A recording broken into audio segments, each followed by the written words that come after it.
नमस्कार दोस्तों। Weekly current affairs की जो सीरीज हमने शुरू करी है, ये उसी सीरीज का इस वीक का करंट अफेयर्स है, 2 नवंबर से 8 नवंबर के बीच का। पहले की जो इसके एमसीक्यू की सीरीज है उसमें भी ये बात मैं बता चुका हूँ कि हमारे जो करंट अफेयर्स के टॉपिक हैं इनका उद्देश्य कभी भी वन लाइन फैक्ट तैयार कराना नहीं है, बल्कि सब्जेक्ट से चीज़ों को जोड़ना है। यानी हमारा जो सब्जेक्ट है वो भी इसके साथ लिंक हो जाए, और क्वेश्चन अगर सब्जेक्ट वाला भी पूछा जाए या करंट का भी पूछा जाए तो लिंक होकर आंसर तक हम जो है वो पहुंच जाए। तो इसी के ऊपर ये पूरा के पूरा जो है वो आर्टिकल है। और शुरू करते हैं आज का। तो पहला क्वेश्चन आपको स्क्रीन पे दिख ही रहा होगा। कोल इंडिया लिमिटेड के संबंध में कौन सा कथन असत्य है?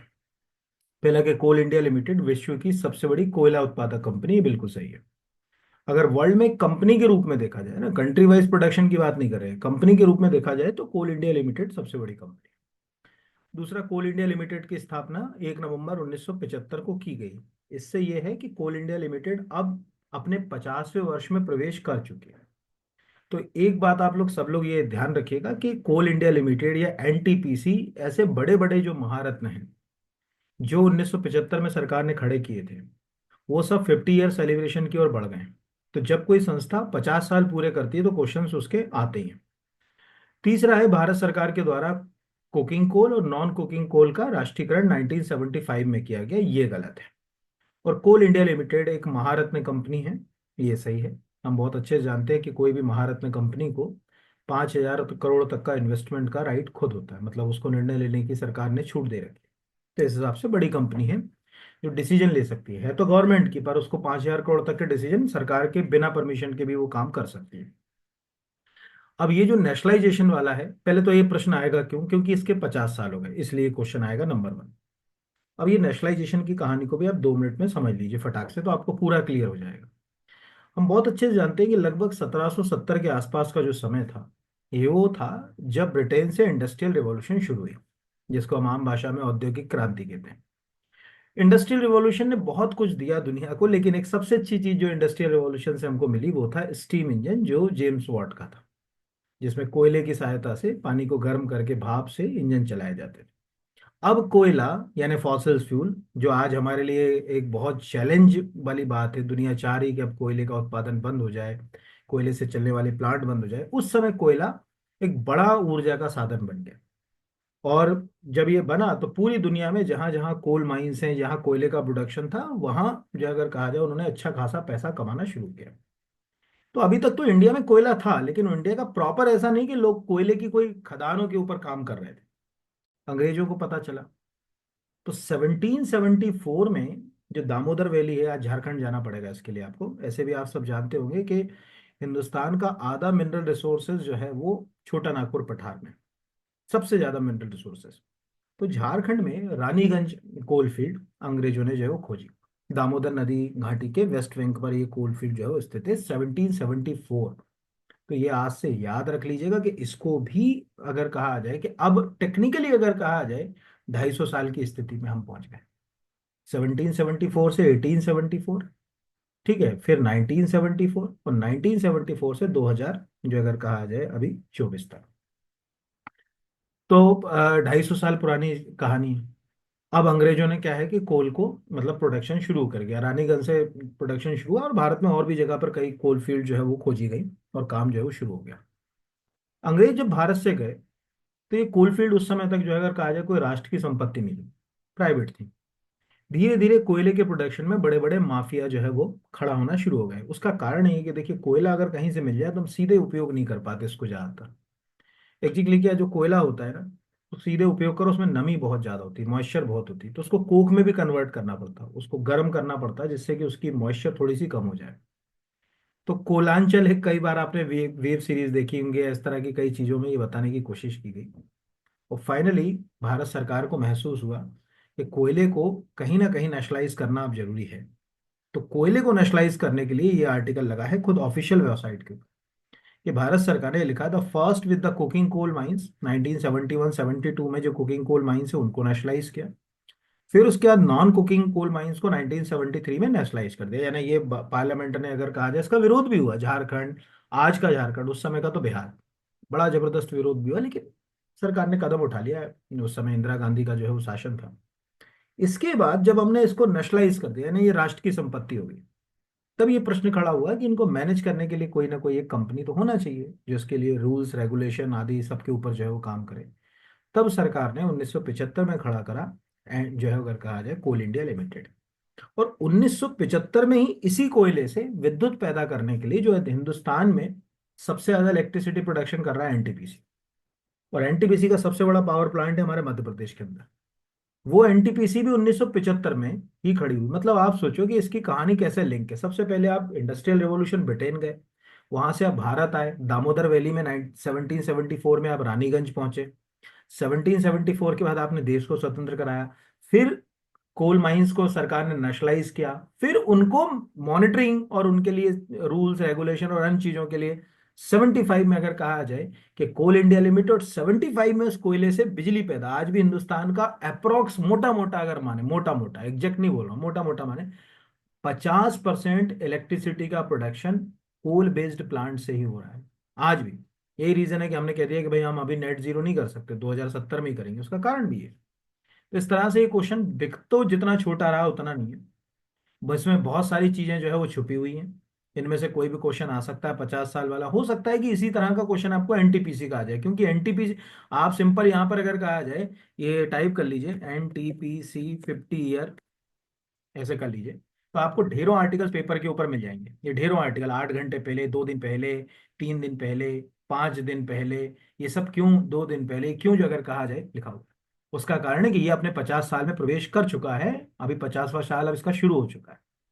तो इसीलिए इन क्वेश्चंस के आने की संभावना है कि महारत एनटीपीसी सेलिब्रेट 50 जो है वो rising day making the 5 decade the power of India grow dash dash dash. बाकी तो वो दिख ही रहा है यहाँ पर कि हम इसको और भी चीजों से लिंक करके पढ़ सकते हैं। अगला क्वेश्चन भी जो है अगर कहा जाए बहुत इंपॉर्टेंट है। विश्व स्वास्थ्य संगठन के अनुसार वर्ष 2015 से 2023 के दौरान क्षय रोग के मामलों में कितने प्रतिशत की कमी आई। अब इसको समझने के लिए थोड़ा सा अंदर जाना पड़ेगा। पहले तो इसका आंसर है 17.7। ये इंपॉर्टेंट क्वेश्चन है। उसका कारण है कि दुनिया में सबसे तेजी से हम इसको कम करने पे लगे हुए हैं, और दुनिया में नंबर ऑफ ट्यूबरकोलोसिस पेशेंट जो है अगर कहा जाए भारत में सबसे ज्यादा जो टीबी के पेशेंट्स हैं, जो अगर कहा जाए वो कोई पूछे कि किस देश के अंदर हैं तो भारत में है।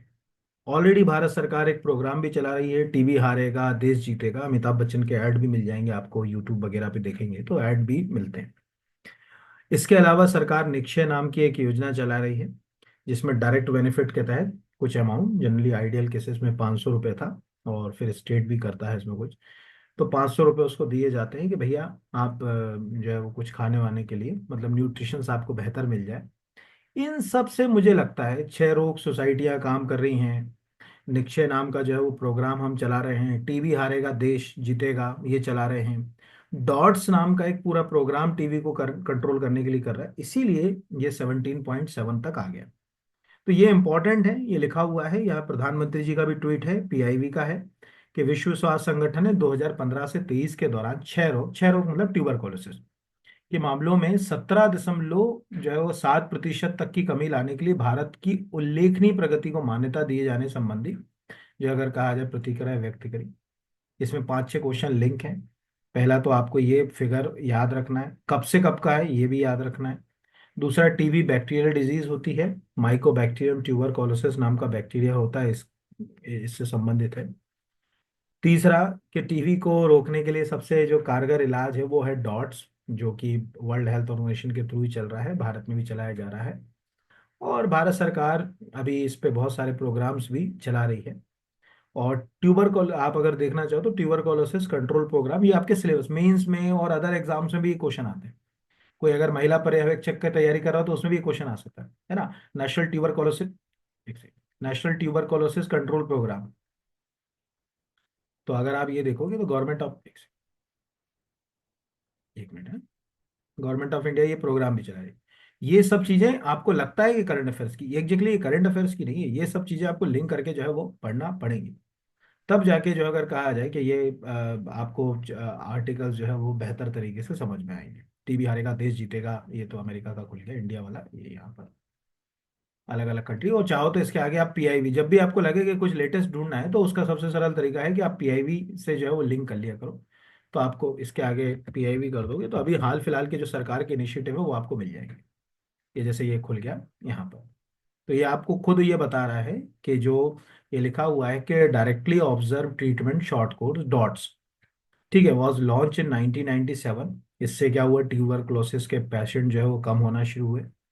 दूसरा वो बता रहा है कि 2015 की पुरानी रिपोर्ट में कितने परसेंट जो अगर कहा जाए कि टोटल केसेस थे। मैं बार बार बता चुका हूँ कि भारत में ही टीबी के जो है वो दुनिया में सबसे ज़्यादा केसेस हैं। लगातार हमारे प्रयासों से ये केसेस जो है अगर कहा जाए कम हो रहे हैं, और बाकी तो अब क्या जो है वो आएगा वो देखने वाली बात है। ठीक है, तो अगले के ऊपर आ जाते हैं।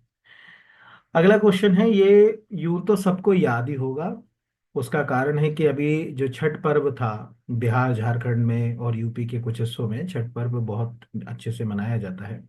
उगते और डूबते हुए सूरज को अर्घ दिया जाता है। तो बिहार में जो छठ गीत हैं उनको एक्चुअल पहचान दिलाई शारदा सिन्हा ने, जो बिहार कोकिला के नाम से जानती है। हम आपके हैं कौन, मैंने प्यार किया, अभी गैंग्स ऑफ जो तार पतले से हमारे पिया वाला जो गाना है, ऐसे बहुत सारे उन्होंने प्रसिद्ध जो है वो गीत भी गाए। उनकी आवाज में फोक कल्चर तो झलकता है। तो प्रश्न अगर वो बच्चों वाला पूछना चाहता है तो बिहार कोकिला के नाम से किसे जानते हैं, ये अगर कहा जाए कि क्वेश्चन हमारे सामने आ गया। और हो सकता है कि थोड़ा सा अंदर जाए तो संगीत नाटक एकेडमी, पद्मश्री, पद्म भूषण, पद्म भूषण, ये पूछ ले कि इनमें से कौन सा उनको अवार्ड मिला या कौन सा अवार्ड नहीं मिला, ऐसा भी क्वेश्चन जो है वो पंच कर सकता है वो पेपर सेटर के ऊपर। तो जैसे ये दैनिक भास्कर में पूरा आर्टिकल आया था, उसमें बकायदा जो है वो लिखा हुआ है उनके बारे में कि शारदा सिन्हा की गायकी की शुरुआत यहाँ पर लिखी 2018 में, उन्हें पद्म भूषण से, 1991 में जो है वो पद्मश्री से, संगीत नाटक एकेडमी से भी अलंकृत किया गया। ऐसे बहुत सारी चीजें हैं। तो कई बार मैंने ये चीज देखी कि ऐसे क्वेश्चन जो है वो आपको एग्जाम्स वाले जो है वो बहुत ज्यादा आते हैं, है ना। तो ये तार बिजली से पतले जो अगर कहा जाए वाला ये गाना तो अभी फेमस है, और हम आपके कौन में वो विदाई वाला सॉन्ग वो भी उनका फेमस है ना। तो मतलब एक बड़ी जानी मानी हस्ती थी। और बड़ा मतलब अगर कहा जाए कि दुखद भी है कि जिस दिन इनका निधन हुआ उसी दिन जो है वो अगर कहा जाए कि नहाए खाए से छठ पर्व की शुरुआत हुई। जो छठ पर्व होता है उसका जो पहला डे जो होता है जहाँ से वो फेस्टिवल सेलिब्रेट होना शुरू होता है, उसको कहा जाता है नहाए खाए। ठीक है, ये ध्यान रखना फर्स्ट फर्स्ट छठ पर्व के अंदर ये। फिर अगला वन लाइन फैक्ट है, इसमें ज्यादा इंटेलिजेंट बनने की अपने कोई जरूरत नहीं, कुछ अंदर ज्यादा जानने की जरूरत नहीं है। लिग्नोसाइट नामक दुनिया का पहला लकड़ी का बना उपग्रह, तो ये जापान में है। ये आर्टिकल लगा हुआ है आपको दिख रहा होगा यहाँ पर, जी न्यूज के ऊपर था कि जापान गजब है, अंतरिक्ष में भेजा दुनिया का पहला लकड़ी का जो अगर कहा जाए सेटेलाइट। ये स्क्रीन के ऊपर दिख रहा है। अब इसके पीछे का भी तर्क अपन ऐसे समझ लीजिए, देखिए अभी तो क्यों बनाया गॉड नोस, कोई हमारे सामने बहुत ज्यादा नहीं, लेकिन आज स्पेस एक जंक यार्ड बन गया है। अगर आप एक सिंपल एक कीवर्ड टाइप करें तो आपको समझ पड़ेगा कि अंतरिक्ष में कितने सैटेलाइट घूम रहे हैं और कितनी खराब स्थिति है अंतरिक्ष की, पृथ्वी जैसी स्थिति अंतरिक्ष की भी है। स्पेस जंक, स्पेस, हाँ। अब ये आप जब स्पेस जंक टाइप करोगे ये देखिए, और इस फोटो को देखिए आप, और फील करिए ये स्पेस जंक के कुछ फोटो हैं। जैसे यहाँ पर आपको दिख रहा है ये फोटो, ये हमारे पृथ्वी के चारों ओर जो सैटेलाइट्स हैं उनकी जो है ये सैटेलाइट्स हैं, आपको दिख रहा होगा ना ये कितना, मतलब पृथ्वी को पूरा घेरे रखा हुआ है, इतने ज्यादा सैटेलाइट्स हैं जो घूम रहे हैं और डिग्रेड भी नहीं हो रहे हैं, जिन धातुओं से बने हजारों सालों तक ये ऐसे ही बने रहेंगे। हो सकता है कि उनका एक उद्देश्य ये भी रहा हो कि हम ऐसा मटेरियल यूज करें जो खुद ही जो अगर कहा जाए बाद में जो है वो डिग्रेड हो जाए या कुछ मूवी रहे। तो ये जो है वो हमारे सामने है। ये फोटो आपको बताने के लिए काफी है, ये यूरोपियन स्पेस एजेंसी का फोटो है। देखकर एकदम डर सा लग जाता है कि चारों ओर छोटे छोटे जो अगर कहा जाए कि सैटेलाइट्स, यहाँ पर एक साल में हजारों सैटेलाइट छोड़े जाते हैं जो पृथ्वी के आसपास घूम रहे हैं। ये तो बहुत अच्छी बात ये है कि ये पृथ्वी पर आते नहीं है, गिरते नहीं यहाँ, और आते भी हैं तो अर्थ के एटमॉस्फेयर में फ्रिक्शन के साथ जो है वो नष्ट हो जाते हैं, हमारा पृथ्वी का वायुमंडल उसको घर्षण से नष्ट कर सकता है। तो हो सकता है कि आपको ये क्वेश्चन जो है वो आ जाए कि लिग्नो जो है अगर कहा जाए कि सेट क्या है, या लिग्नो सेट सेटेलाइट किसके द्वारा बनाया गया है, लिग्नो सेट सेटेलाइट क्यों जो है वो चर्चा में है ये।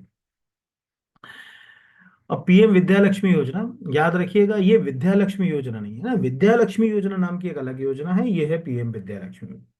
अब ये है क्या, इसको पहले पढ़ ले कि इसमें क्या गलत है। तो पीएम विद्या लक्ष्मी राष्ट्रीय शिक्षा नीति 2020 के से निकली एक महत्वपूर्ण पहल है। ऐसा नहीं कि 2020 में ना थी, उसमें जो ऑब्जेक्ट्स हैं शिक्षा को लेकर, जो मापदंड है, उन्हीं के तहत ही ये योजना लेकर आए। कभी बड़ा आर्टिकल आ जाए। अभी कैबिनेट ने इसको मंजूर कर दिया है, 2024-25 से 2030-31 तक ये रहेगी, और बकायदा 3600 करोड़ का इसमें बजट सैंक्शन किया। चौथा इसलिए गलत है क्योंकि इसमें हमने हमने स्कूल और उच्च शिक्षा दोनों लिख दिए कि ये हायर एजुकेशन के लिए ही लोन से रिलेटेड। उच्च शिक्षा में ही लोन यानी 7.5 से 10 लाख रुपए तक, मतलब 10 लाख तक का जो है वो मैक्सिमम आपको लोन जो है वो मिल सकता है।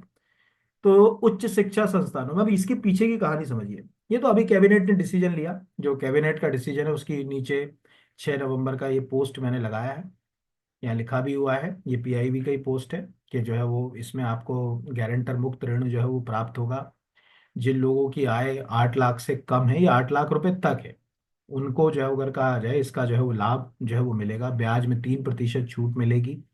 सरकार ने जो अगर कहा जाए इसके लिए 3600 करोड़ रुपए का जो है वो फंड सैंक्शन किया है। और कुछ जो अगर कहा जाए नेशनल लेवल के जो इंपॉर्टेंट इंस्टीट्यूशन है वहां पर प्रवेश मिल जाएगा।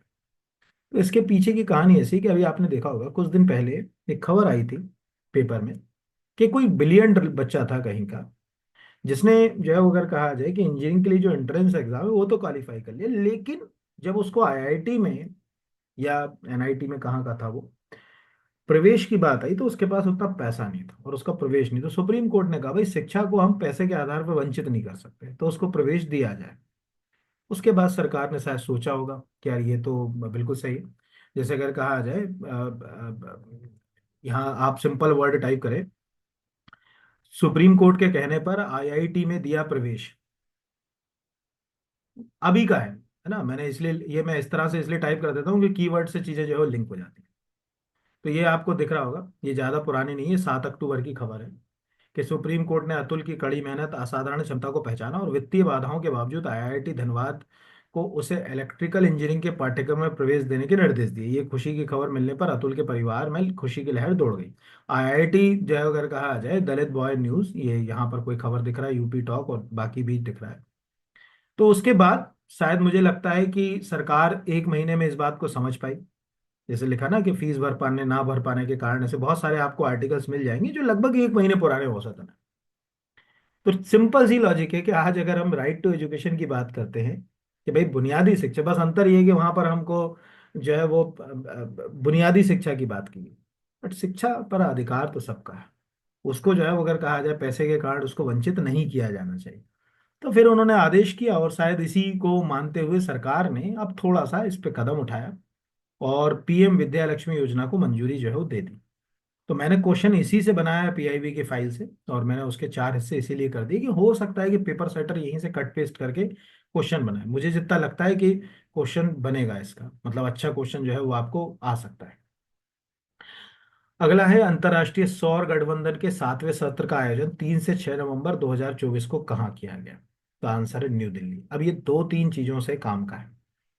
पहला, कि इस सेशन में जो अगर कहा जाए डायरेक्टर जनरल की पोस्ट है वो इंडियन से ही, यहाँ पर ये वाला क्वेश्चन है कि भारत के आशीष खन्ना को अपना तीसरा महानिदेशक यानी डायरेक्टर जनरल चुना, ये अपॉइंटमेंट हुई नंबर 1।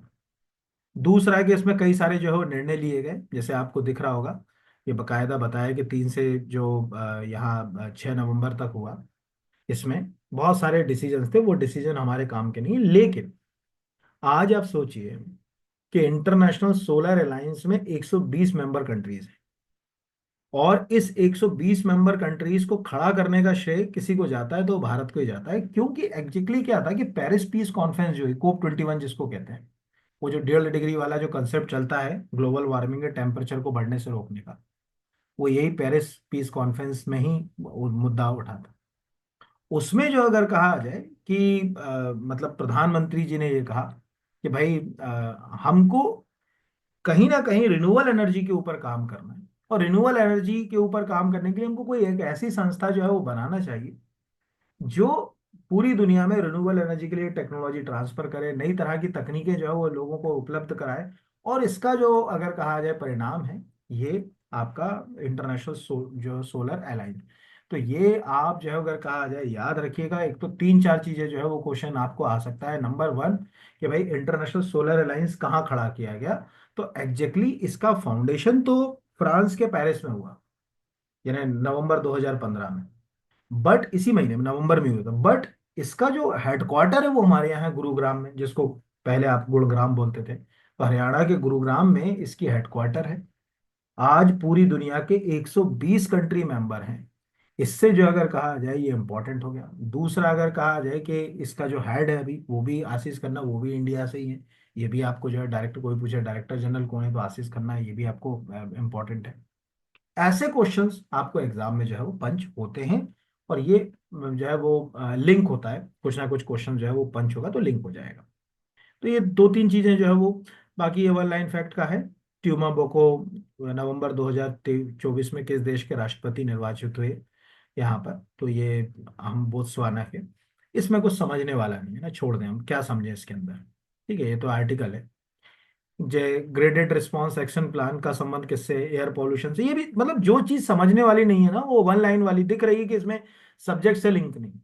एक लाइन का क्वेश्चन है, वन लाइन में अगर आएगा तो याद रख ले हर साल। जब अभी आप अगले 10 दिन तक न्यूज़पेपर पढ़िए, दैनिक भास्कर में मैं आपको प्रॉमिस कर रहा हूँ 10 में से 2 या 3 दिन आपको ये ग्रेडेड रिस्पांस एक्शन प्लान देखने को मिल जाएगा, क्योंकि दिल्ली की हवा लगातार पॉल्यूटेड हो रही है। और वहाँ जीआरएपी जो है वो लागू कर दिया गया है उसके लिए प्लान। तो ये वायु प्रदूषण के लिए जो है वो काम हो रहा है, ये लिखा हुआ है यहाँ पर। ये 31 अक्टूबर का से जो है वो ये बकायदा प्रेस रिलीज जो है वो बता रहा है यहाँ पर। तो इसका संबंध किससे, ये हमारे लिए काम का है अभी यहाँ। फिर अगला ये थोड़ा सा लिंक वाला क्वेश्चन है, ये वाला क्वेश्चन आ सकता है, नमो ड्रोन दीदी योजना। हालांकि ये योजना भी है थोड़ा ठंडे बस्ते टाइप है। इसके थोड़ा सा मतलब जैसे इसको जितना प्रचारित किया गया था उतने इसके रिजल्ट नहीं मिल रहे। पर चूंकि न्यूज़ में रहती है तो हमें पता होना चाहिए, और अभी न्यूज़ में है। पहला है कि ये सेंट्रली स्पॉन्सर्ड स्कीम है, बिल्कुल सही। ये राज्य द्वारा प्रायोजित योजना नहीं है, केंद्र द्वारा प्रायोजित है।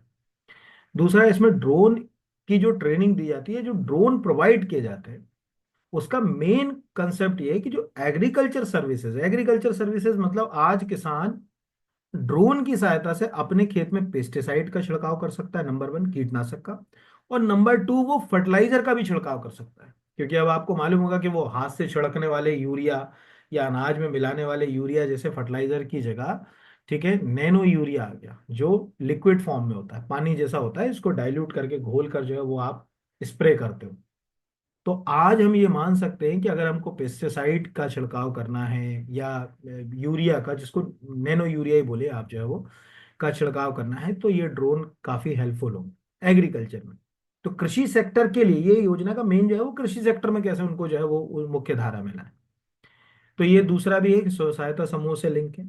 तीसरा कि 2024-25 से 2025-26 की अवधि में 15,000 चयनित महिलाओं को ड्रोन प्रदान किए जाएंगे। और चौथा है, उपरोक्त सभी कथन सही हैं, तो ये बिल्कुल सही है। स्क्रीन पर आपको दिख रहा है ऑफिशियली 4 नवंबर का पोस्ट है गवर्नमेंट ऑफ इंडिया का। नमो दीदी ठीक है, इज ए सेंट्रल सेक्टर जो है वो स्कीम, नंबर वन। वुमन जो है वो सेल्फ हेल्प ग्रुप से जुड़ी हुई हैं, उनको जो है वो एम्पावर करेगा।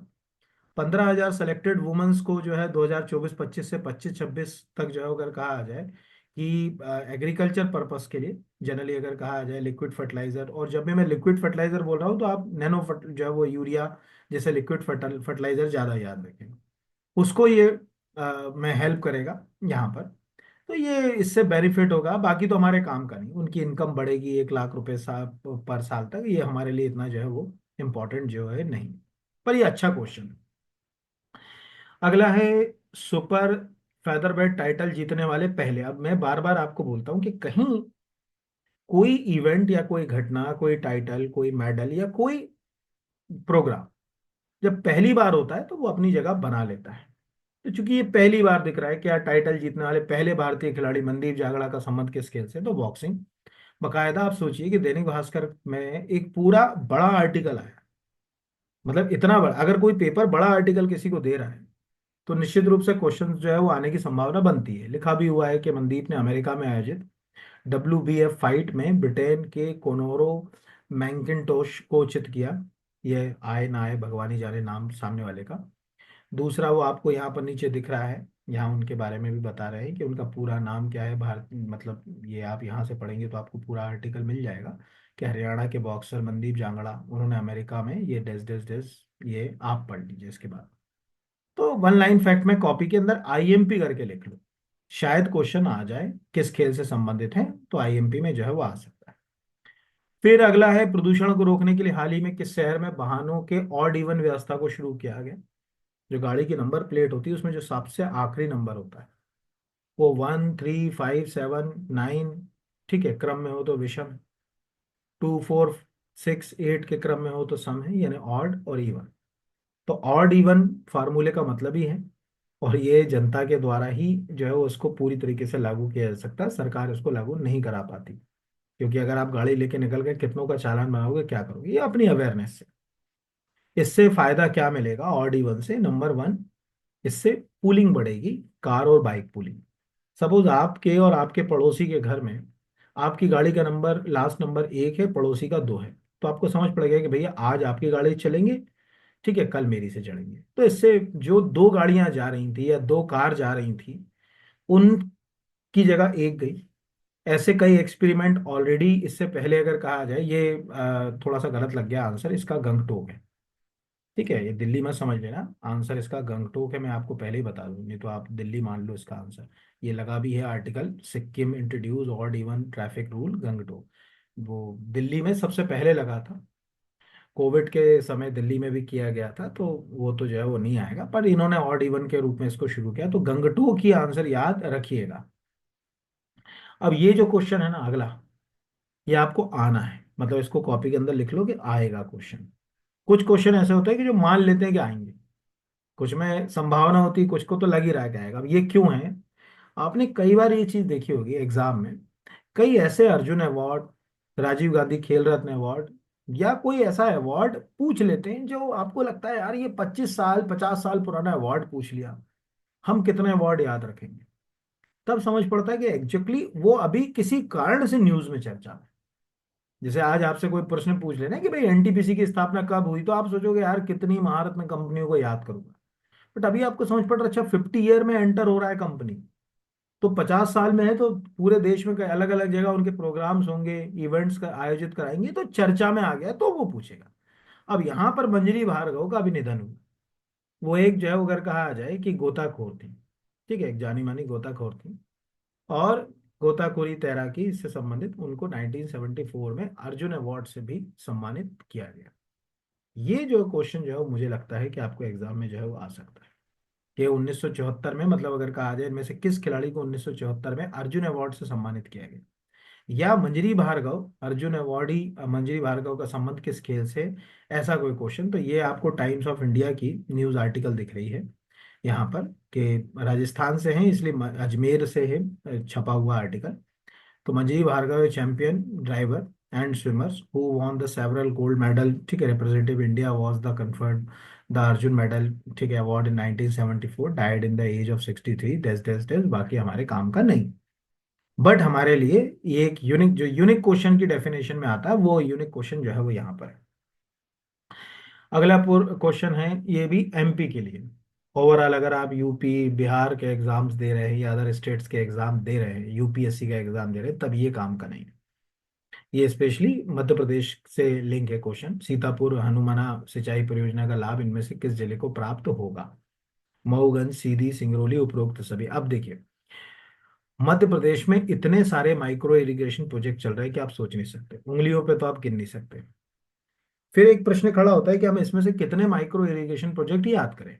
अगर हजारों चल रहे तो क्या हजारों याद करें, तो आप कैसे तय करोगे। जैसे मान के चलो मध्य प्रदेश सरकार 100 से ज्यादा अवार्ड देती है। अब हमें कौन से अवार्ड याद होना चाहिए, हमें वो अवार्ड होना चाहिए यार जिनमें अवार्ड राशि किसी में 10 लाख, 20 लाख, 50 लाख, 1 करोड़, 5 लाख, ऐसी कोई बड़ी अवार्ड राशि हो, तो हमें लगता है कि आएगा। क्योंकि उसका, जब आप ज्यादा अवार्ड राशि दोगे तो जो है वो क्वेश्चन भी चर्चा में आ जाएगा। तो यहाँ जो बात निकल कर आ रही, अगर हम ये मध्य प्रदेश का जनसंपर्क का आर्टिकल देखें तो उसमें लिख रहा है कि सीतापुर हनुमाना सिंचाई परियोजना से मऊगंज, सीधी, सिंगरौली जिले के किसानों को लाभ होगा। 653 गांवों के लगभग 1,20,000 हेक्टेयर सिंचाई सुविधा उपलब्ध होगी। और इसके लिए बकायदा आपको दिख रहा है कि परियोजना के लिए शासन द्वारा 4,167 करोड़, मोटा मोटा माने तो 4,000 करोड़ रुपए सैंक्शन हुआ। तो ये एक मुझे लगता है कि चूंकि चार मतलब बड़ा प्रोजेक्ट है। आप इसको मानो कि माइक्रो इरिगेशन दिख रहा है कि वो जो है अगर कहा जाए micro irrigation project, but amount ज्यादा सैंक्शन है। तो इतना बड़ा अमाउंट है तो फिर तो क्वेश्चन जो है वो बनेगा ही बनेगा। तो इसमें लिख रहा है कि परियोजना में बनने वाला बांध सीधी जिले की अमीलिया के पास सोन नदी पर निर्मित किया जाना प्रस्तावित है। ये क्षेत्र सोन घड़ियाल अभयारण्य में स्थित है। निर्माण कार्य के लिए पर्यावरण वन्य जीव संरक्षण इसकी भी स्वीकृति की आवश्यकता पड़ेगी। और जब भी ये प्रोजेक्ट पूरा होगा तो इस बात को ध्यान रखना होगा कि वो जो सोन घड़ियाल के लिए जो सेंचुरी है, ये उसको इसका कोई जो है वो अगर कहा जाए नुकसान ना हो, या वहां का इकोलॉजिकल सिस्टम जो है वो ना बिगड़े। तो ये आने वाले समय में किसी विवाद से भी जुड़ना है, स्वाभाविक सी बात है। और न्यूज में भी अभी जो है वो चर्चा में है, तो आपको मुझे लगता है कि क्वेश्चन जो है वो बन सकता है। अगला दिख रहा है, प्रसिद्ध बड़ताल धाम का संबंध निम्नलिखित में से किस संप्रदाय से? प्रणामी संप्रदाय, स्वामीनारायण संप्रदाय, वल्लभाचार्य संप्रदाय और वारकरी संप्रदाय।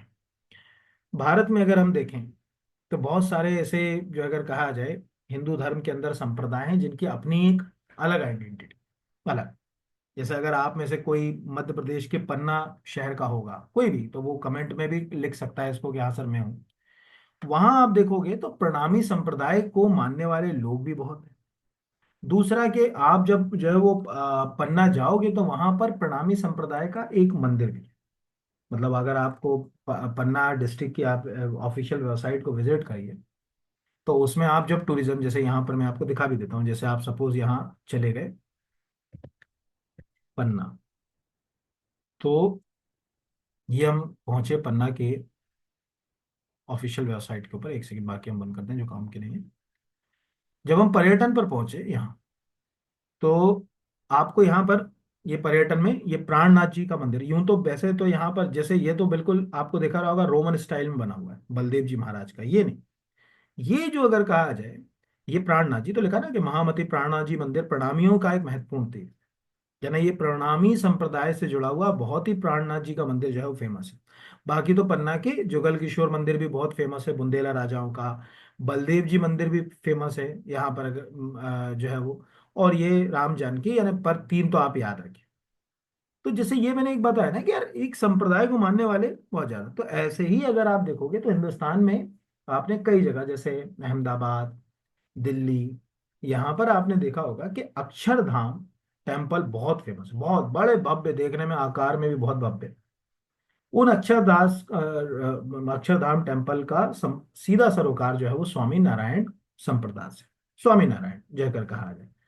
तो वही स्वामी नारायण संप्रदाय की जो शुरुआत है वो 200 साल ऑलरेडी जो अगर कहा जाए पूरी हो चुकी है। और इसका भव्य कार्यक्रम गुजरात, क्योंकि स्वामी नारायण संप्रदाय की जड़ें गुजरात। तो ये आपको दिख रहा है कि बड़तल धाम में द्विशताब्दी महोत्सव, द्विशताब्दी का मतलब समझ के 200 साल पूरे हो गए और बड़ा सेलिब्रेशन हो रहा है इसमें। तो ये क्वेश्चन जो है वो मुझे लगता है कि आपको आ सकता है। ये तस्वीर गुजरात के खेड़ा जिले के स्वामीनारायण संप्रदाय के प्रमुख केंद्र बड़ताम धाल की है। यहाँ लिखा हुआ है कि 1824 में भगवान स्वामीनारायण ने, क्योंकि स्वामीनारायण संप्रदाय के लोग स्वामीनारायण जी को भगवान ही मानते थे, ने बड़ताल में लक्ष्मी नारायण श्री विग्रह की स्थापना की। और फिर धीरे धीरे जो अगर कहा जाए कि स्वामी नारायण संप्रदाय के जो है अगर कहा जाए मंदिर कई जगह मतलब बनाए गए। हिंदुस्तान में तो जितने भी जो है वो मंदिर है, उनमें से ज्यादातर मंदिरों की खासियत है कि वो आकार में मतलब अपनी भव्यता के लिए बहुत ज्यादा जाने। मतलब कभी भी आप में से कोई दिल्ली वाला होगा तो वो मैसेज करेगा तो वो समझ पड़ जाएगा कि हाँ ये कितना। और अब तो जो है अगर कहा जाए कि स्वामीनारायण संप्रदाय के मंदिर भारत से बाहर भी अपनी जो है अगर कहा जाए एक ग्लोरी बना रहे हैं। तो आप याद करो कि BAPS हिंदू मंदिर अभी दुबई में बना है, अब सॉरी दुबई निकल गया, अब जो है अगर कहा जाए अबू धाबी में। वो भी जो अगर कहा जाए ये स्वामी नारायण संप्रदाय से ही जो है अगर कहा जाए जुड़ा हुआ है, बस वो स्वामी नारायण संस्थान का जो है वो यहाँ पर।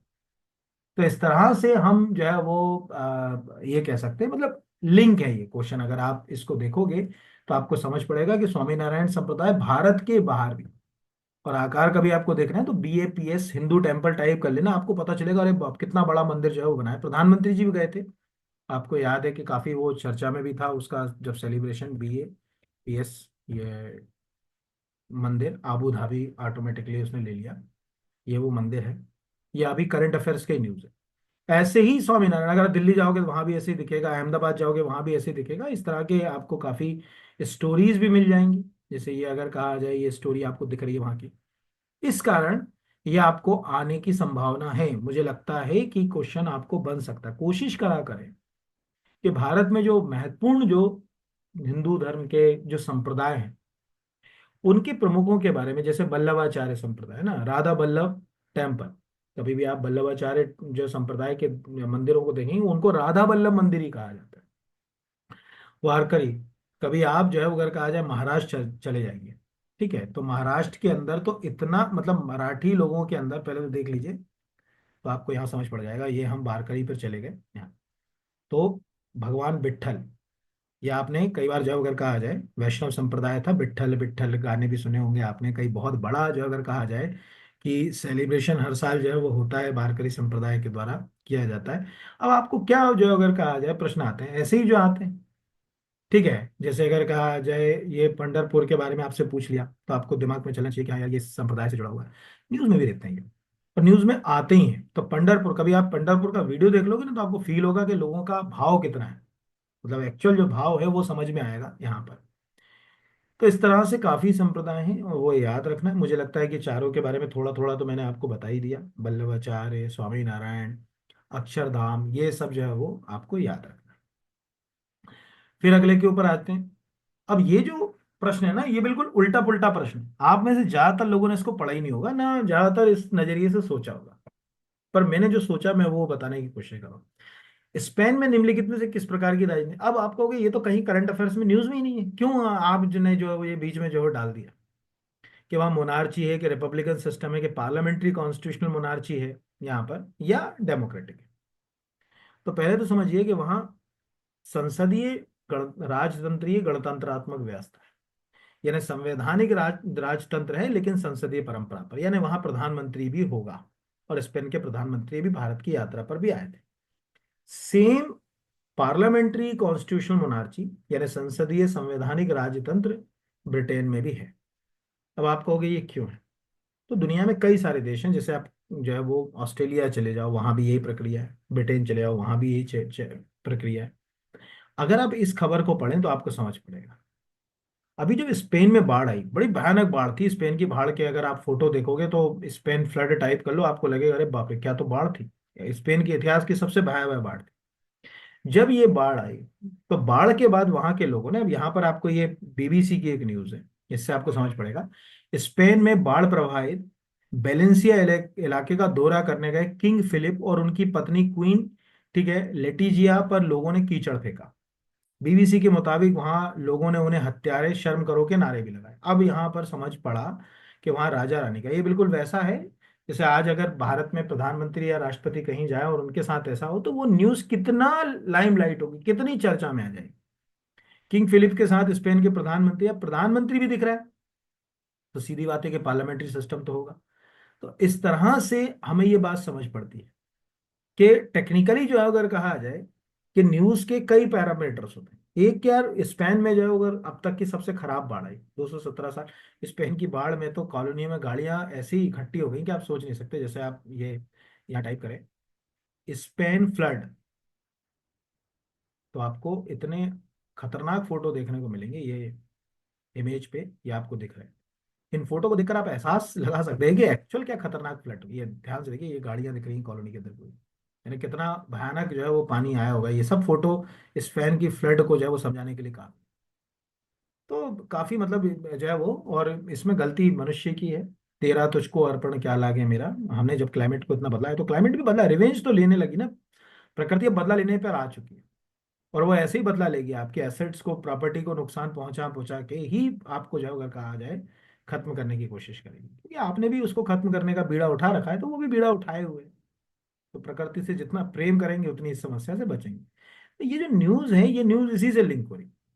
यार वहाँ किस तरह की व्यवस्था, कई बार ऐसे क्वेश्चन जब आते हैं एग्जाम में जैसे आपसे एक बार एक क्वेश्चन यही आया था, ब्रिटेन का ही क्वेश्चन था, यही पार्लियामेंट्री जो है वो कॉन्स्टिट्यूशन मोनार्ची वाला। आप 7-8 साल पहले का कोई यूपीएससी का पेपर में कोई क्वेश्चन था, वहां पर पूछा गया था मैच द कॉलम में, आमने सामने मिलाना था। उस समय भी अगर कहा जाए कुछ ना कुछ चर्चा में रहा होगा। हमको लगता है कि हाँ, पॉलिटी में हम जरूर पढ़ते हैं, जब आपको कोई टीचर पढ़ाता हो सबसे पहले ही पढ़ाता होगा किस देश में राजतंत्र है, कहाँ गणतंत्र है, यहाँ कहाँ कॉन्स्टिट्यूशनल मोनार्ची है, संवैधानिक राजतंत्र कहाँ है, कहाँ पार्लियामेंट्री सिस्टम काम कर रहा है। ऐसे क्वेश्चंस एग्जाम में जो है वो आने लगते हैं। अगला वन लाइन का है, कोई याद रखने वाला चीज नहीं है। टॉम टॉम ट्रैफिक जो है वो इंडेक्स की एक रिपोर्ट में एशिया के अंदर सबसे खराब ट्रैफिक कहाँ है, तो बेंगलुरु में। ये मैंने एक पोस्टर लगाया, तो आपको दिख रहा है कि चूंकि पूरे एशिया में सबसे खराब, खराब मतलब है कि ट्रैफिक रूल नहीं मानना, ट्रैफिक में टाइम ज्यादा लगना, ये सब चीजें खराब ट्रैफिक को इंडिकेट करते हैं। तो एशिया में सबसे अधिक ट्रैफिक के लिए बेंगलुरु और पुणे शीर्ष। इसके पीछे का कारण है, तो बेंगलुरु पुणे दोनों सॉफ्टवेयर हब है। सॉफ्टवेयर इंडस्ट्री एक ऐसी इंडस्ट्री है, या जो अगर कहा जाए बीपीओ जैसे इंडस्ट्रीज, ऐसी इंडस्ट्री है जिनमें पैसा अच्छा है। पैसा अच्छा है तो लोगों की आय काफी बढ़ जाती है, आय बढ़ जाती है तो वो उन संसाधनों पे पैसा खर्च करते हैं जिन जो सामान्य आदमी करता नहीं। जैसे एक आम आदमी सोचे कि यार ठीक है, बाइक से ही काम चल रहा है, कभी जगह तो जाना है, पर वो सोचते हैं कि एक गाड़ी अपन खरीदे ले कार, कई जगह तो दो दो तीन तीन गाड़ियां, घर में 3 लोग हैं तो 3 कार से चलते हैं। दूसरा कि 24/7 हो गए, कोई टाइम शिफ्ट जो है वो नहीं है। वर्कलोड इतना ज्यादा होता है कि ऑफिस से छूटने के बाद घर जाने के लिए सब रूलों को जो है वो धत्त बताते हुए आगे बढ़ जाते हैं। ऐसी बहुत सारी चीजें महानगरों में देखने को आ रही। तो उसमें जो एशिया के 5 शहर दिए हैं, उन 5 में से 2 भारत के, बेंगलुरु और पुणे।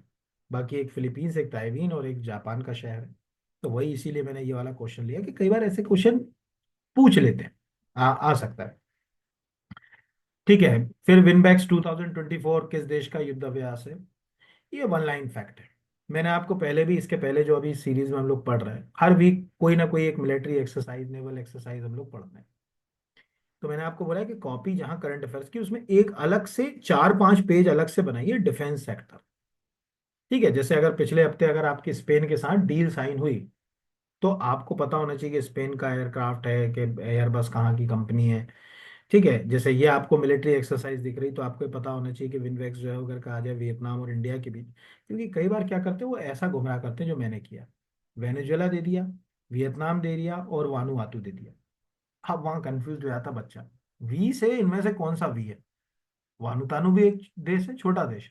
वेनेजुएला ऑलमोस्ट सबको मालूम है अभी तो क्राइसिस से जूझ रहा है, और वियतनाम। तब पढ़ा ना हो तो बड़ा कंफ्यूजन क्रिएट होता है। इसलिए इसको जो है वो याद रखना चाहिए। मुझे लगता है कि इसमें कोई क्वेश्चन जो है वो पंच हो सकता है। अगला वन लाइन का है, दीनानाथ बत्रा जिनका हाल ही में निधन हो गया, शिक्षा बताओ आंदोलन समिति। ये भी क्वेश्चन आएगा, यानी आने वाले क्वेश्चन में है। एक तो कारण है कि ये आरएसएस से जुड़े, है ना, और आरएसएस में एक बड़ा इनका सम्मानजनक पद भी रहा। दूसरा है कि जब इनका निधन हुआ तो कई सारे लोगों ने ट्वीट किया, तो हमारे ही मध्य प्रदेश में मुख्यमंत्री जी का ट्वीट आपको दिख रहा है। ठीक है, यानी ये न्यूज़ ही है पूरा, कि महान शिक्षाविद डॉक्टर बत्रा, तो ये लिखा हुआ है कि शिक्षा बचाओ आंदोलन के राष्ट्रीय संयोजक रहे महान शिक्षाविद डॉक्टर श्री दीनानाथ बत्रा के निधन पर दुख व्यक्त किया। उनकी जो है वो 94 ईयर की एज में जो है वो डेथ हुई। वो लंबे समय तक आरएसएस या राष्ट्रीय स्वयंसेवक संघ से जुड़े रहे। अगला क्वेश्चन जो है वो बहुत इंपॉर्टेंट है, ये ध्यान रखना है ना। अगला क्वेश्चन क्यों इंपॉर्टेंट है वो समझिए।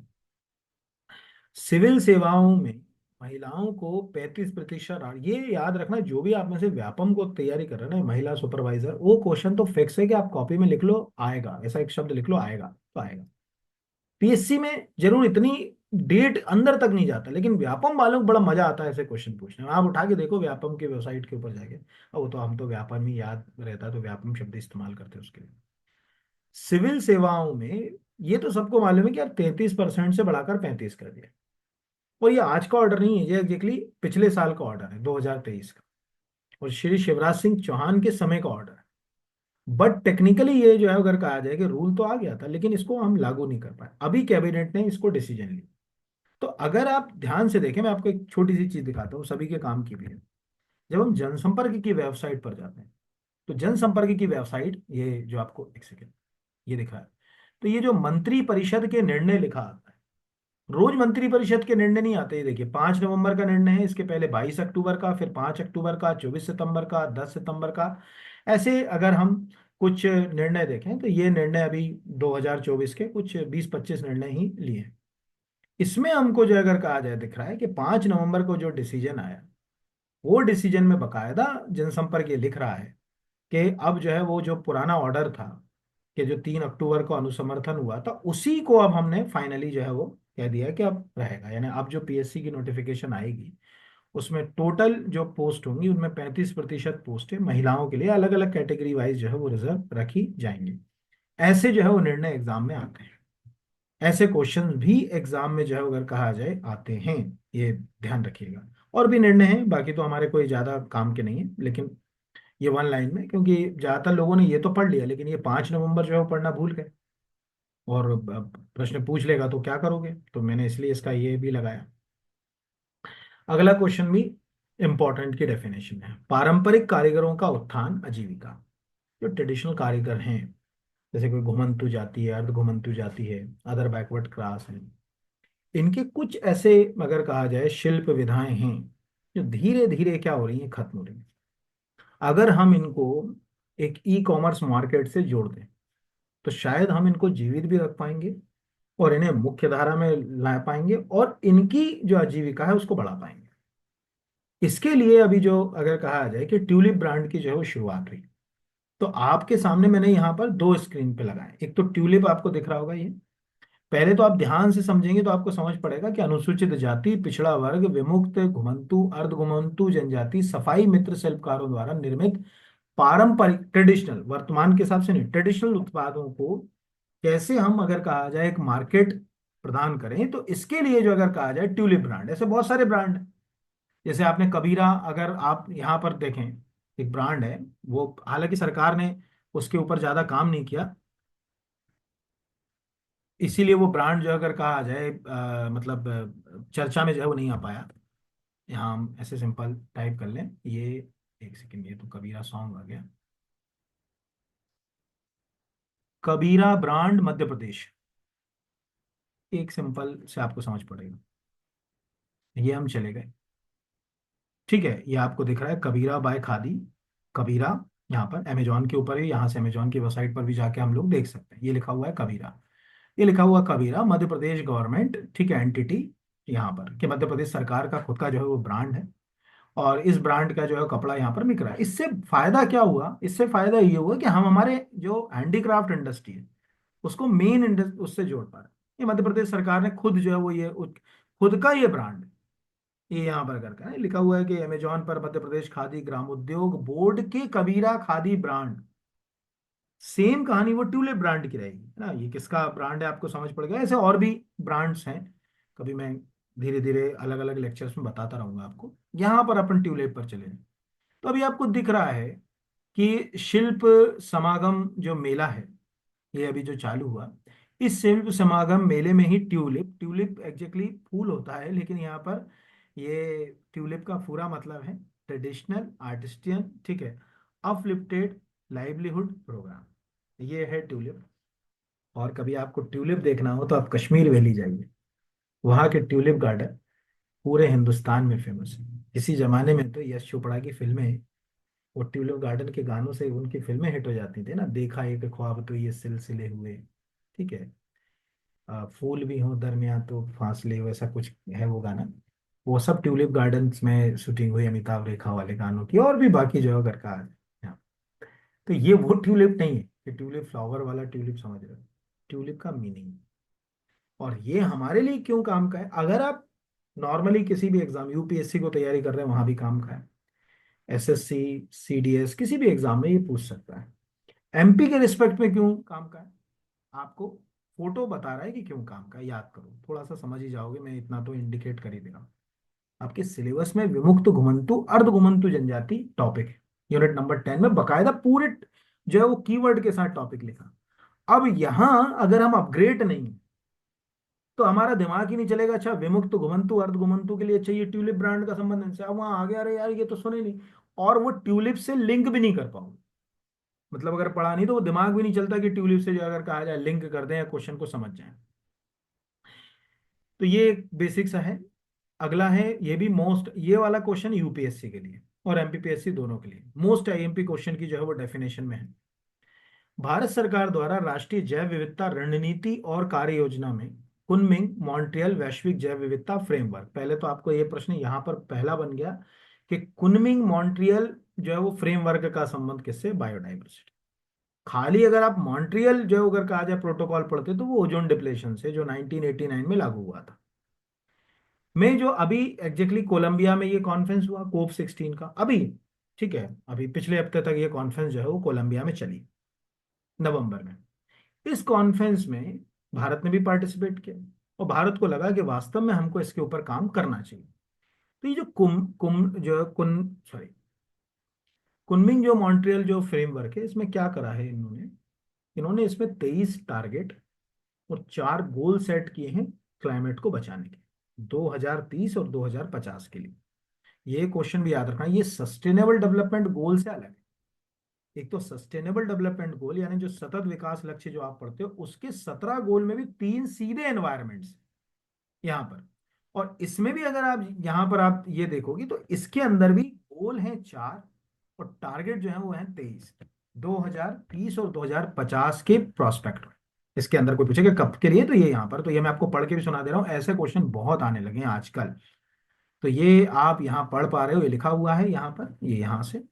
Among the framework, key element are the 4 goal for 2050 and 23 target for 2030। 2030 तक 23 टारगेट और 2050 तक जो अगर कहा जाए 4 गोल इसमें रखे गए हैं। उद्देश्य ये है इनका कि हर देश अपने यहाँ की कुल जो क्षेत्र है उसका 30% बायोडाइवर्सिटी के लिए प्रोटेक्ट कर ले, जैव विविधता के संरक्षण के लिए जो अगर कहा जाए बनाए रखे। और ये गोल उन गोलों से, जैसे अपन यहाँ एसडीजी लगातार हम 3 गोल, एक सेकेंड इधर खुल गया वो गलती से, अगर हम यहाँ एसडीजी चले जाएं,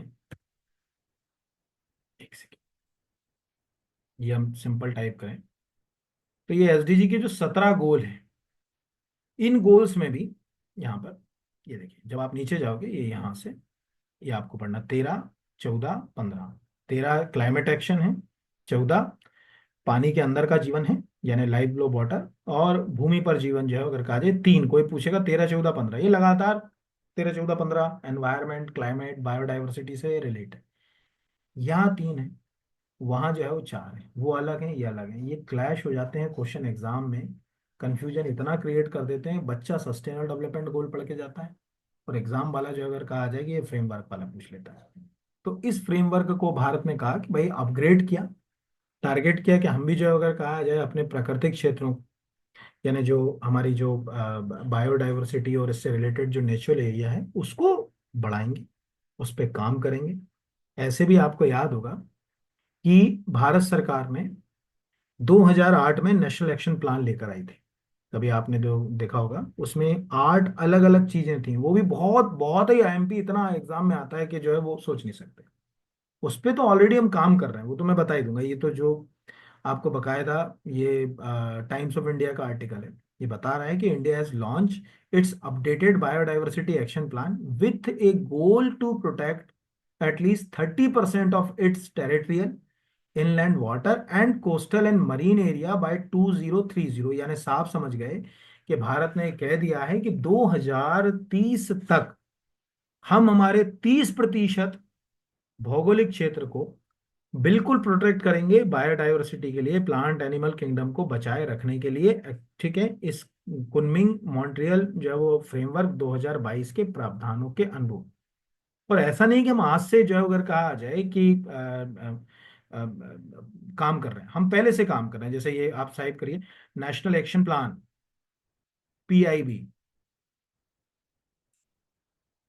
8 एक्शन प्लान ऑलरेडी हम काम कर रहे हैं क्लाइमेट चेंज को रोकने के लिए। ये national action plan on climate change, इन 8 में से अगर आप ध्यान से देखोगे ये 8 है, ये भी क्वेश्चन आते रहते हैं, आपने कई बार देखे होंगे। अच्छा ये तो अभी आया था, अभी 2-3 साल पहले एमपीपीएससी मेंस में भी आ चुका है, जबकि दो, ये पुरानी कहानी आज का नहीं है।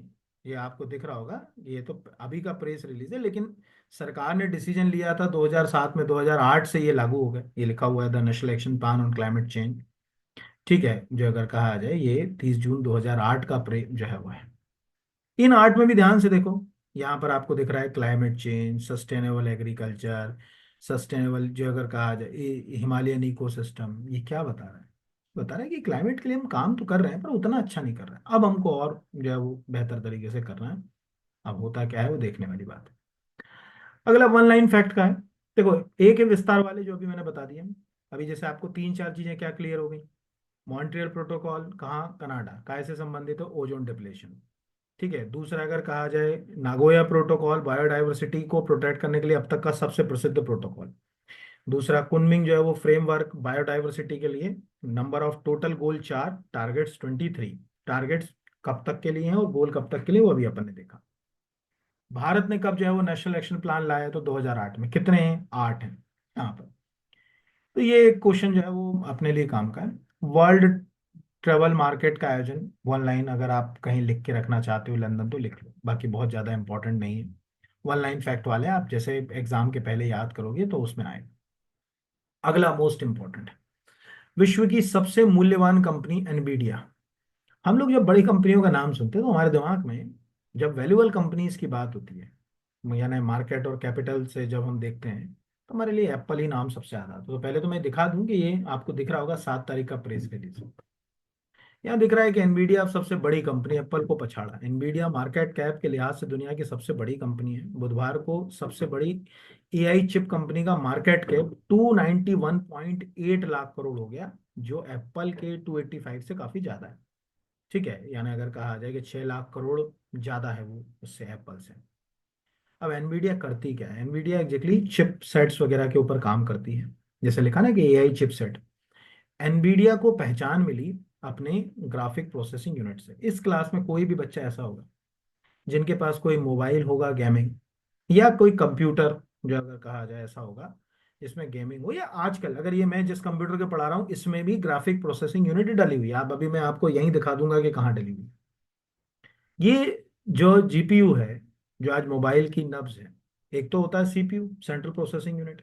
एक होती है ग्राफिक प्रोसेसिंग यूनिट, जो भी आप उसके अंदर वीडियो, ऑडियो, जो जैसे यूट्यूब पे आप काम कर रहे हो या ऐसा कोई और काम कर रहे हो, तो उसमें ग्राफिक्स प्रोसेसिंग यूनिट का बड़ा एक इंपॉर्टेंट रोल होता है। जैसे मैं यहीं आपको जो है वो ये दिखा देता हूँ, तो आपको ये जैसे मैंने ये किया, पता नहीं आपको दिख रहा है कि नहीं दिख रहा है।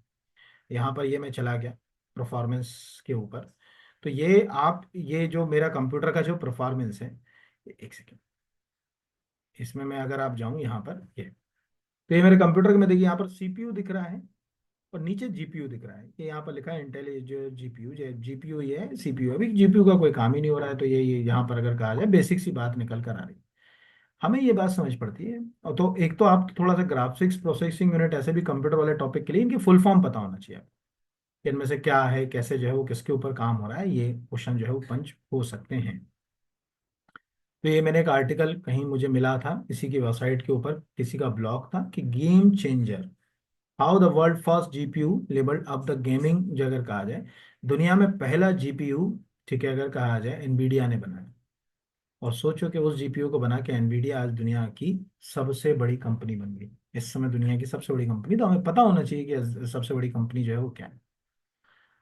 अगला क्वेश्चन भी, जैसे पिछले हफ्ते पुट्टू स्वामी वाला क्वेश्चन याद होगा आपको, उसमें हमने देखा था कि कैसे राइट टू प्राइवेसी को सुप्रीम कोर्ट ने फंडामेंटल राइट में शामिल किया। वो एक केस स्टडी आपकी पॉलिटी में हमने जस्ट इसके पहले वाले क्लास में जो है करी थी। इस बार वाली क्लास के अंदर जो है वो अजीज बाशा वर्सेस जो है वो गवर्नमेंट ऑफ इंडिया या यूनियन ऑफ इंडिया केस 1967 का संबंध, तो अलीगढ़ मुस्लिम विश्वविद्यालय से ये आपको आर्टिकल लगा।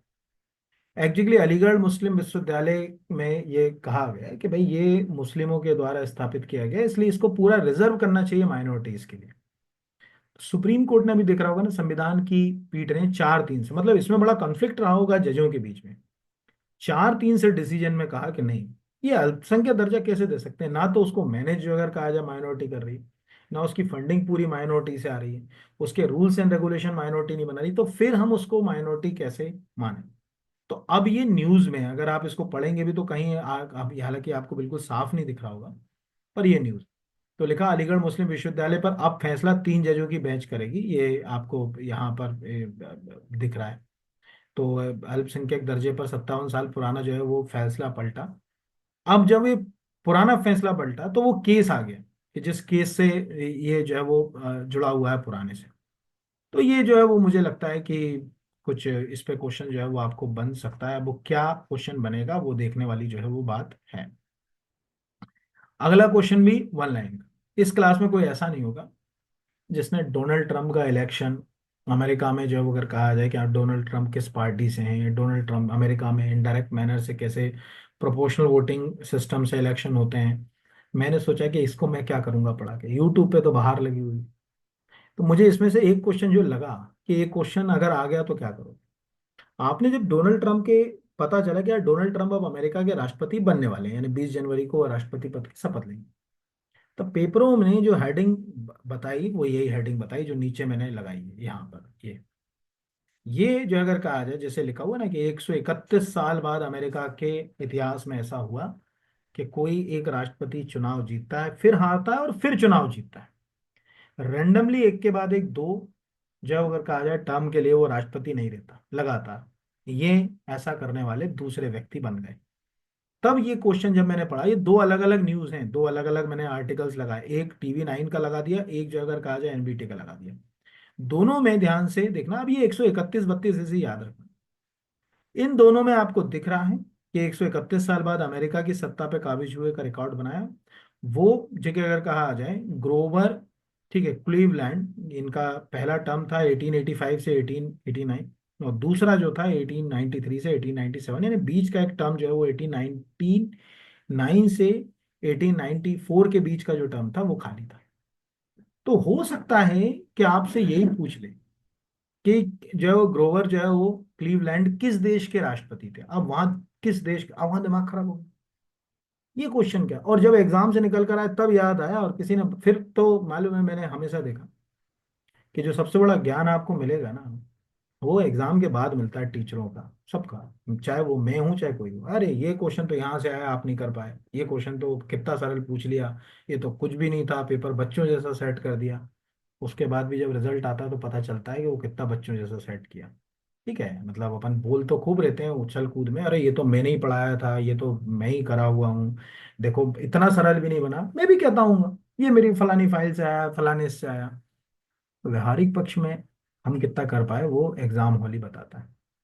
तो डोनाल्ड ट्रंप, आप अपने आप को उसके लिए तैयार कीजिए, है ना, बाद में क्या होगा वो उससे हमारा भविष्य तय नहीं होगा। तो ये क्वेश्चन इससे मुझे लगता है कि शायद जो है वो लिंक हो जाए, या क्वेश्चन जो है वो आपको पंच हो जाए। तो इस तरह से मैंने आपको जो है वो बताने की कोशिश करी स्क्रीन के ऊपर कि क्या क्या क्वेश्चन जो है वो इस वीक बन सकते हैं। जो मुझे अच्छे लगे क्वेश्चन वो मैंने आपको कराए। मेरा जितना दिमाग चलता है, एक तो ये क्वेश्चन बहुत इंपॉर्टेंट है, 30% वाला, ये आ सकता है। ट्यूलिप ब्रांड, ये क्वेश्चन भी बहुत इंपॉर्टेंट है, ये भी क्वेश्चन आ सकता है। अगर आप व्यापम जैसे एग्जाम की तैयारी कर रहे हैं तो ये डेट कैबिनेट के द्वारा कब इसको पास किया गया, ये डेट आ सकती है। ठीक है, फिर उसके बाद अगर कहा जाए कि स्पेन वाला क्वेश्चन पॉलिटी में लिंक हो सकता है कि इनमें से किस देश में पार्लियामेंट्री कॉन्स्टिट्यूशन मोनार्ची है या नहीं है, ऐसा कोई क्वेश्चन वो पूछ ले। बड़ताल धाम के बारे में भी आ सकता है कि किस राज्य में है, प्रसिद्ध बड़ताल धाम किस राज्य में है, गुजरात, राजस्थान, ऐसा कोई क्वेश्चन पंच करके पूछ सकता है यहाँ पर। ये वाला मुझे लगता है कि आएगा, मोस्ट इंपॉर्टेंट क्वेश्चन के अंदर इसको जो है वो रखो। और जो पहला क्वेश्चन मैंने कराया आज कि कैसे छोटा नागपुर के पठार में दामोदर नदी घाटी क्षेत्र में 1774 में पहली बार भारत को कोयला मिला, और वहां से जो अगर कहा जाए कि कोयले का जो अगर कहा जाए प्रोडक्शन शुरू हुआ, ये इतना इंपॉर्टेंट है कि आना ही है। ठीक है, first coal mine in India, ये हम चले। तो ये आपको रानीगंज, ये मिनिस्ट्री ऑफ कोल में ही आर्टिकल जो है वो लिखा, 220 साल ही पुराना आर्टिकल छपा होगा तो इसलिए 220 बता रहा हूँ। तो ये लिखा हुआ है यहाँ पर, India has long history of the commonly coal mining covering 220 year starting from 1774। ठीक है, ये बकायदा लिखा हुआ है कि कैसे दामोदर वैली में, और फिर उसके नीचे की स्टोरी लिखी है, नेशनलाइजेशन हुआ कोल माइंस का जो मैंने बताया, फिर उसके बाद कैसे कोल इंडिया खड़ा हुआ यहाँ पर, वो मैंने आपको जो है बताने की कोशिश करी। तो इस तरह से ये क्वेश्चन आपको आ सकता है। कोल प्रोडक्शन की बात नहीं कर रहा हूँ, हमें जो है चीन जाना पड़ेगा प्रोडक्शन में। कोल प्रोडक्शन अलग चीज है, कोल कंपनी अलग चीज है, हम कंपनी की बात कर रहे हैं यहाँ पर। ये भी एक इंपॉर्टेंट क्वेश्चन है। तो बस ये याद रखिएगा, इन्हीं में से कोई क्वेश्चन जो है वो आपसे बनेगा। अब क्या बनेगा वो देखने वाली बात है। तो सभी को धन्यवाद। आप चैनल को सब्सक्राइब नहीं किया है तो चैनल को सब्सक्राइब कीजिए। इसकी प्लेलिस्ट नहीं बना पाए, इसके लिए थोड़ा सा माफ़ी चाहते हैं। आज इसकी प्लेलिस्ट बना देते हैं करंट अफेयर्स की, इसमें करंट अफेयर्स देखिए। यूं तो यूट्यूब के ऊपर आप बहुत सारा कुछ देख ही रहे होंगे अभी एमपीपीएससी 2025 के लिए। कुछ यूनिक टॉपिक्स में भी कवर कराऊंगा आपको अच्छे, जो मुझे लगता है, जैसे इकोनॉमिक सर्वे वगैरह के टॉपिक्स हैं, या अगर कहा जाए आईटी वाले, जिनमें आपको सबसे ज़्यादा कष्ट है ना, वो टॉपिक मैं करा दूंगा। जैसे ट्राइब वाला करा दूंगा, आईटी वाला करा दूंगा। और बाकी ज़्यादा लगता है तो आप चाहें तो फाउंडेशन बैच भी हमारा वो ज्वाइन करना है तो उसके लिए ऐप डाउनलोड करके वहाँ से देख सकते हैं। कुछ फ्री लेक्चर्स हैं वो भी देख सकते हैं। तीसरा कि टेस्ट सीरीज बहुत हेल्दी मिलेगी, क्योंकि उसमें एक तो हर वीक का करंट अफेयर्स में खुद एक तो ये एमसीक्यू फॉर्म में होता है, एक होता है पढ़ाने वाला पैटर्न में पूरा। वो मैं ऐप के ऊपर पढ़ाता भी हूँ उसको, करंट अफेयर्स को। यहाँ वैसे हम पढ़ा नहीं पाते क्योंकि उसमें कॉपीराइट रिलेटेड इतनी समस्या हो सकती है कि आप सोच नहीं सकते, इसीलिए। तो बहुत धन्यवाद। और उम्मीद है कि ये चीज़ें आपको काफ़ी आने वाले समय में फ़ायदेमंद ही होंगी। कोई जो अगर कहा जाए आपको ऐसा नहीं लगेगा कि हमने एक क्लास अटेंड करी तो उसका कोई फ्रूटफुल रिजल्ट जो है वो नहीं मिला, तो धन्यवाद। टू वे कम्युनिकेशन जरूर कीजिए। नीचे आप कमेंट बॉक्स में कमेंट लिखिए, ठीक है, क्या चीज़ इसमें अच्छी लगी, क्या और करंट अफेयर्स में कुछ क्या और अपग्रेड चाहते हैं कि सर ये चीज़ और लिंक हो जाए।